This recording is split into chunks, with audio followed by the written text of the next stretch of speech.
Good morning and welcome to the Wicked Edge Expert Corner group, and I'm going to show you today how to disassemble a Gen 3 Pro to assemble the Stabil-Rizer kit on the Gen 3 Pro.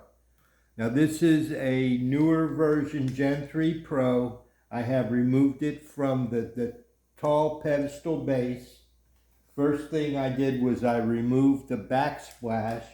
The backsplash is put on with 1/4 20 round head screws from the back. Now my orientation is I have taken my Gen 3 Pro off of the pedestal and I have mounted it flat on this quartz base. So other than the height, this is the same as yours. So you would remove your backsplash. Now if you modify it or adapt it to lower it, then you're going to have to, if you want to continue to use the backsplash, you're going to have to cut it. Now with the kit, with the Gen 3 Pro Stabil-Rizer kit, we are including a cut down backsplash or a cut down backsplash if you still have it on the pedestal. So it'll be a direct change out. You'll remove the one it came with, and if it's a tall one, you'll install the tall backsplash. And this is where your stones rest on the back, where your guide rods with your stones rest on the backsplash. When it's on the back of the unit, it gives you something to rest on. So with your kit, we're going to need to know your orientation, whether you have a short mounted base or the tall one, and the backsplash is included with the kit. It is $10 more, but it is included with the kit. We have both for the tall one and the shorter. But I got ahead of myself. The first thing we're going to do is we're going to remove the original one. Okay, so that's removed. The screws are removed with the hex key, and they're set aside. Now we have the Gen 3 Pro sitting here. I'm going to remove the guide rods. Now I always work, as you see, with stone stops. What I'm doing is I'm sliding up the dust boot, and I want to show you that, and it unscrews. These dust boots that we're using now are printed dust boots that are very tapered, and they're a little bit tough to get on, but they really fit the ball end sockets like a glove, so they really keep the dust out. So those are printed dust boots. There are some other ones on the market that are available for RC axle for your cars, your radio control cars, their axle CV joint boot covers. That's another one.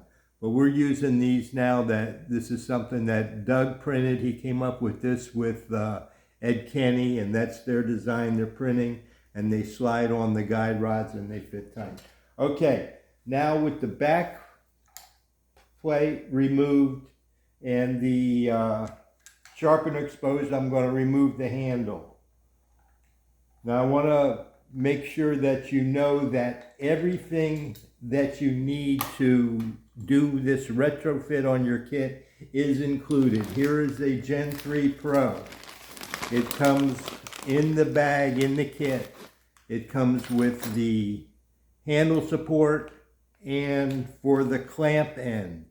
These heights are matched to each individual model. Each kit has a specific group of parts that match that individual model, because the height of these for a Gen 3 Pro may differ from the height needed for a Gen 4 Pro.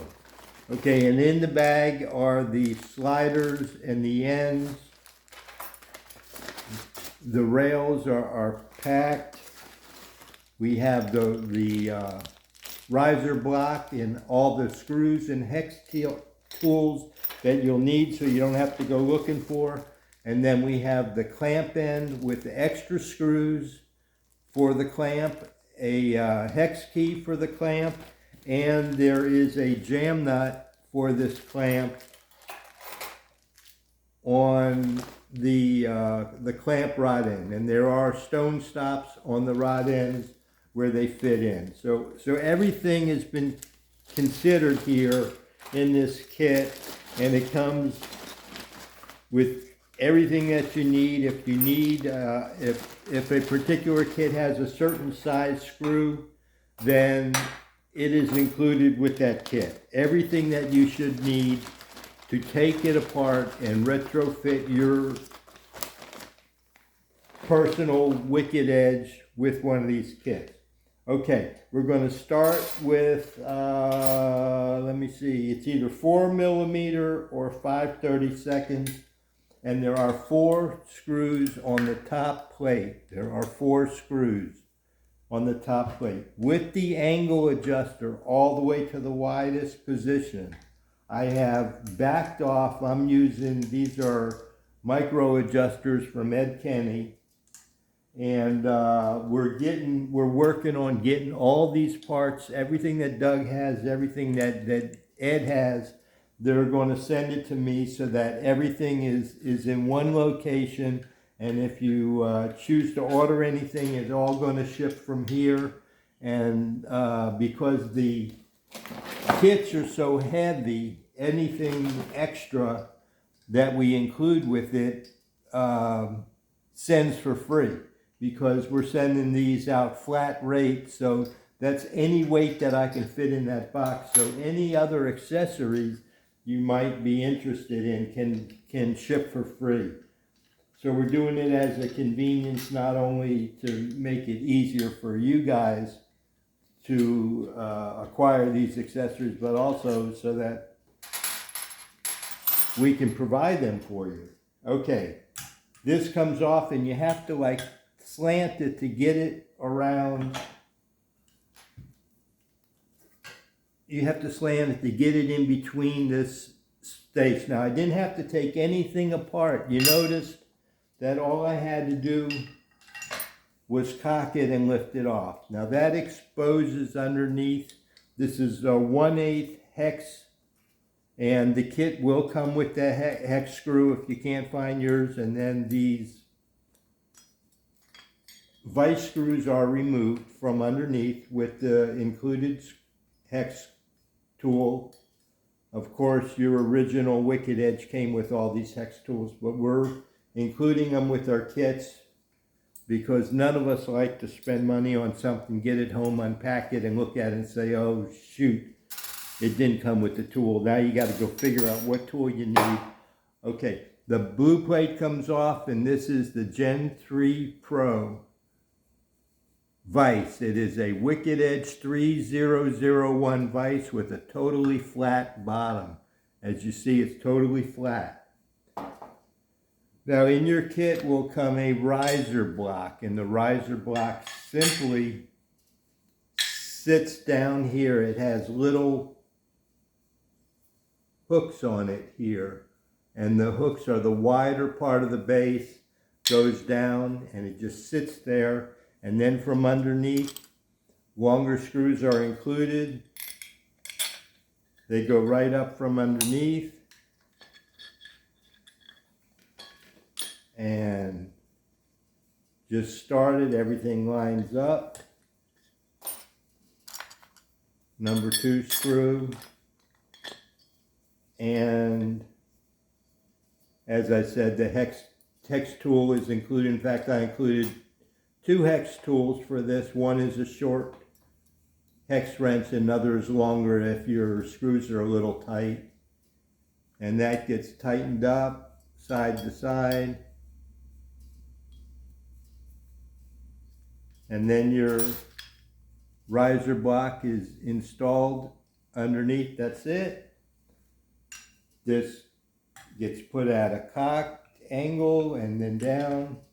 And then comes the top screws, go down through the holes on the top plate. This may take a little wiggling to get that lined up.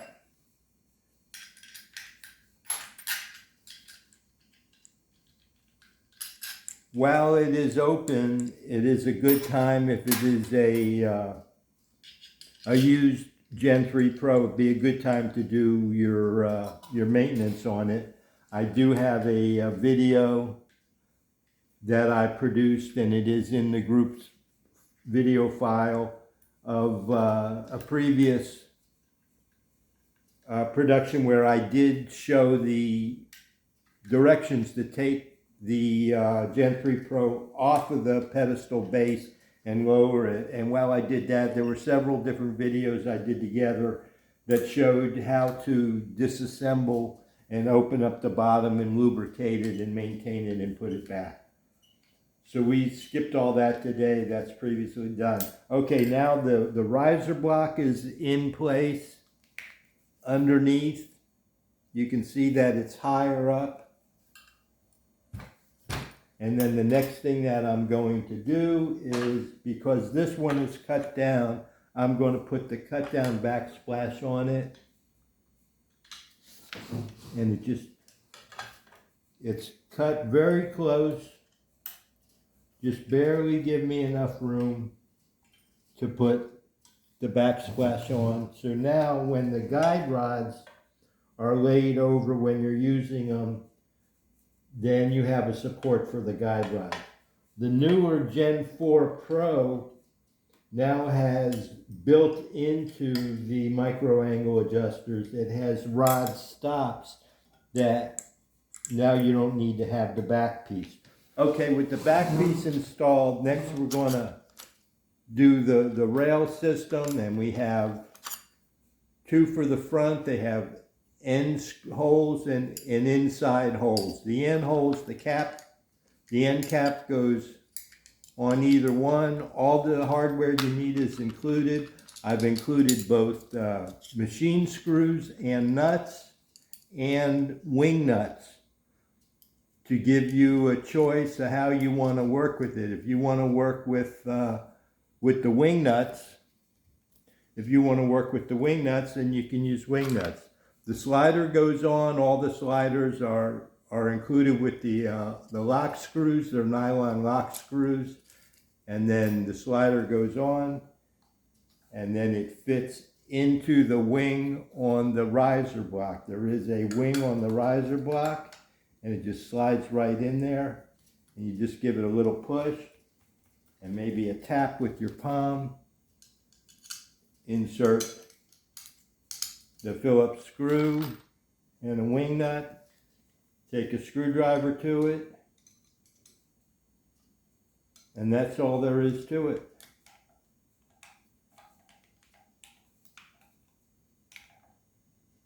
And tighten that up tight, and that is solid. And then the front nut here, I have a wrench for it. If you use a wing nut, you may want to use a plier. Now that is solid tight. And then this slides where you need the adjustment. Okay, now we're going to do the same thing with the end one, with the holes on the end. One on one side, one on the other side. Put the screw through it. And put the nut on there. All the screws that you need are included, as I said. Again, this goes on from the back. It slides right into the riser block. Give it a little rack, a little tap. The Phillips screw goes in. This one I put on with the wing nut.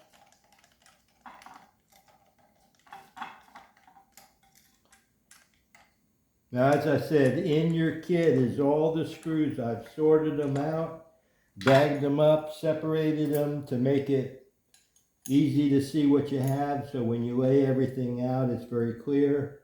I'm tightening up the back one, and that is the Stabil-Rizer kit. And then on the handle end, you have your cradle, and that stone stop is to keep it right where you need it, and it will come up to the level of the clamp. And the post is just long enough that the post is just out the bottom. And for the tip end, you want to tighten it. And this has about an inch of adjustment here. If you have to make this longer, then you loosen it up, run the jam nut up and tighten it back up and put either a wrench on there or a pliers on there. And then the same thing, oops, I forgot to put that. The slider end on, the cap comes right off. The slider end slides right over the rectangle rails, and the cap will just put the cap right back on. And like I said, the cap comes with machine screws and nuts and wing nuts. You have your choice whether you want to use a nut with a wrench or a plier, or you want to use a wing nut. But when you put it on there, tighten these things up and then it is solid. You don't want any side, any wobble.